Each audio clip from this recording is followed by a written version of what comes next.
आज हम जलगांव शहर नहीं बल्कि ज़िले के लेवल के सभी हजरात यानी खास करके हमारे मकसूरात और हमारे जेंट्स यहाँ पे जमा हुए थे और हमने यहाँ पे माननीय पुलिस अधीक्षक रेड्डी साहब से मुलाकात की और पिछले 6 से 8 महीनों के बीच में जो जलगांव शहर में एक माइनॉरिटी के साथ जो इनजस्टिस हो रहा है, पुलिस महकमा जो खास करके भेदभाव कर रहा है, ऐसी 26 केसेस हमने उनके सामने वो डॉक्यूमेंट्री एविडेंस के साथ पेश किया कि किस तरह से अगर हमारे खिलाफ एफआईआर होती है तो हमारे नौजवानों को किस तरह से अटकाव किया जाता है और हमारी अगर एफआईआर होती है तो सामने वाले को आज तक कैसा अटक नहीं किया जाता। ये हमने डॉक्यूमेंट्री उनको बताया, जिसमें हमने खास तौर पे उनको हमारी चालीसगांव पुलिस स्टेशन की एक बच्ची जो 14 साल 8 महीने की है उसको लेके भाग गए, लेकिन आज तक पोक्सो से जैसा गुना उस पर दाखिल नहीं किया।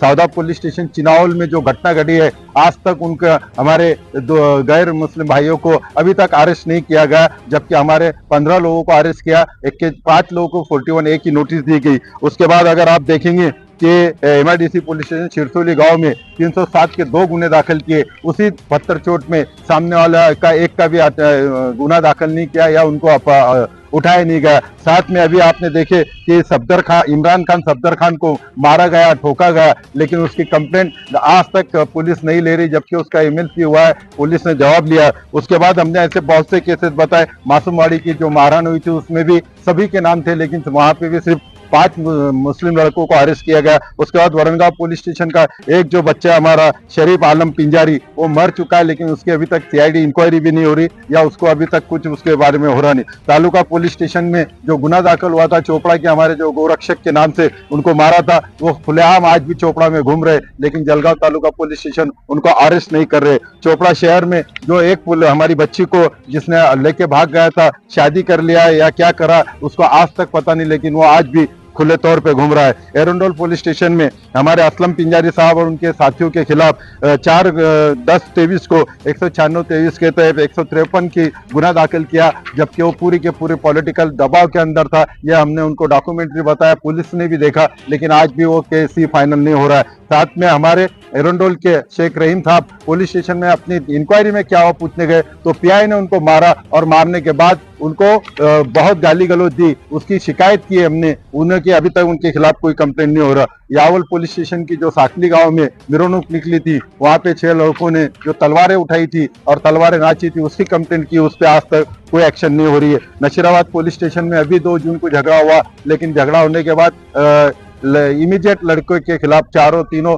मुस्लिम लड़कों के खिलाफ 354A दाखिल हुआ, लेकिन उन्होंने मेडिकल की तोड़फोड़ करे, हाथ में कोयता लेके घूमे, उनके खिलाफ कोई कार्रवाई नहीं हुई। ऐसे जैसे हमारे जो अल्पसंख्यक समुदाय के पोशाक देख के जो उन पर अटैक हुआ, उनका तो आज तक कोई पता नहीं चला, जिसमें शहर पुलिस स्टेशन के 3 गुने, रामानंद नगर पुलिस स्टेशन का 1 है, MIDC पुलिस स्टेशन का 1 है, उसके बाद कासमवाड़ी का 1 है, शनिपेट में जो हमारे उसको देख के मारे थे उसका 1 है, मुक्ताई नगर पुलिस स्टेशन में तो हमारे असगर पत्रकार जो थे उसको एक्सीडेंट भी नहीं बताया जा रहा, मौत भी नहीं बताया जा रहा। उसके वालिद ने कहा कि ये घातपात है, उसको मारा गया है, उसका भी तपास आज तक नहीं हुआ, 4 महीने हो गए। ऐसे यावल पुलिस स्टेशन में अभी हमने देखा कि 27/5 को हमारी 2 बहनों को 3 मोटरसाइकिल पे आए, उन्होंने उनके साथ छेड़छाड़ की, उनके साथ उनके भाई को मारा। पुलिस में हमने वहां पे गाड़ी नंबर सहित दी तकरार, लेकिन आज तक 27 तारीख से उनको अटकाव नहीं किया गया। इस तरह से अगर हमारे साथ अन्याय होता रहा तो हम कायदे के किस पे भरोसा करेंगे। इसलिए आज हमने SP साहब को कहा कि आप IPS ऑफिसर, हम आप पे पूरा भरोसा रखते हैं, आप पर एतमाद है हमारा, इसलिए आप इस पर कार्रवाई करो, वरना फिर हमको इसके खिलाफ एक जन आंदोलन उभारना पड़ेगा। लोकशाही मार्ग से हम इसका तीव्र आंदोलन करेंगे, वक्त पर हम हाई कोर्ट में जाएंगे, रिट पिटीशन दाखिल करेंगे। इस तरह से हमने आज SP साहब को कहा। SP साहब ने प्रॉमिस किया कि मैं ये पूरे 26 केसेस में देखता हूँ। आज वो जो कि बिजी थे, VC मीटिंग में थे, लेकिन फिर भी उन्होंने हमको बुलाया, हमारी बात सुनी, इसलिए हम उनका भी शुक्रिया अदा करते हैं और उनसे अपेक्षा करते हैं कि वो 7 दिन के अंदर इस पर कार्रवाई करेंगे, वरना हमारे को जो लोकशाही ने रास्ते दिए हैं वो लोकशाही के तहत हम अपना आंदोलन करेंगे। शुक्रिया। फारूक शेख, जलगांव। मैं सायरा रफीक अंसारी, मेरी बेटी को 14 साल लड़के ने लेके चलेगा, 14 साल की लड़की है, उसमें से मेरे बेटे का इंतकाल हो गया। जाओगा तो लाके दे दूंगा बेटी। कार दे दो। बामन शेवगे को। कौन सा लड़का था? बिल समाज का लड़का था, 14 साल का। ईजा नाम।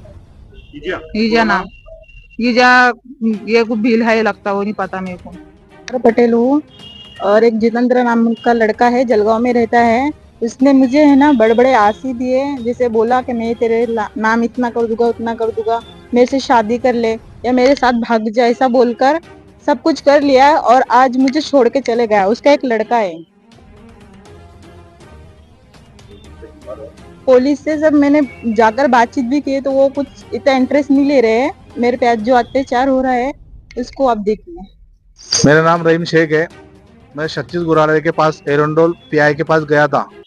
मैंने एक तकरार अर्जी दिया था, उसके बारे में पूछने गया उनके पास क्या साहब मेरे तकरार अर्जी का क्या हुआ।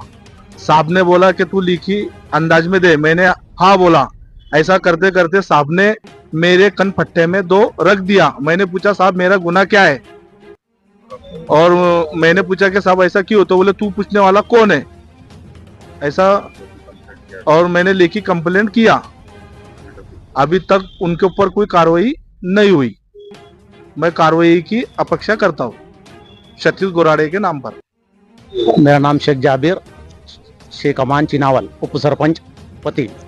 हमारे गांव में चिनावल में एक घटना हुई जिसमें दोनों तरफ से पथरा हुआ और दोनों तरफ से कार्रवाई हुई। दोनों तरफ से कार्रवाई होने के बाद मुस्लिम 13 बच्चों को अरेस्ट किया गया और उसके बाद में सामने वाली पार्टी में से किसी को भी अभी तक अरेस्ट नहीं किया गया और कोई कार्रवाई साहब नहीं कर रहे हैं। हम ये प्रशासन से अपेक्षा चाहते हैं कि हमारे से साथ में इंसाफ होए।